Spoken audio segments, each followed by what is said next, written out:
आणि तसंही आता मला 25 लाख रुपये इन्सेंटिव्ह मिळणार आहे. एवढा इन्सेंटिव्ह कशाबद्दल?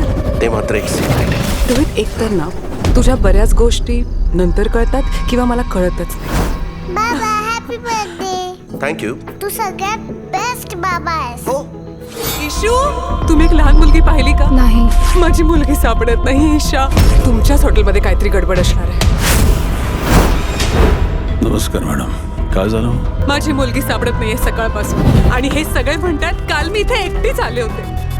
सर, मी सगळ्या स्टाफची जबानी घेतली. यांच्या बोलण्यात आणि त्यांच्या बोलण्यात खूप तफावत आहे. सगळे खोटं बोलतायत. अरे पण आमचा स्टाफ का खोटं बोलेल? मग ह्या खोटं बोलतात का? 2 दिवस झाले इथले सीसीटीव्ही कॅमेरे बंद आहेत सर. एक्झॅक्टली किती वाजता आले ह्या? रात्री 9 वाजता त्या एकट्याच होत्या.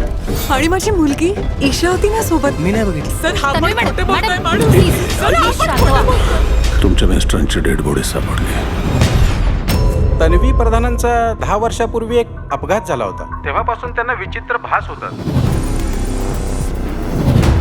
रोहित खोटं बोलत होता का तन्वी मॅडम खोटं बोलून आपल्याला फासवता येतं?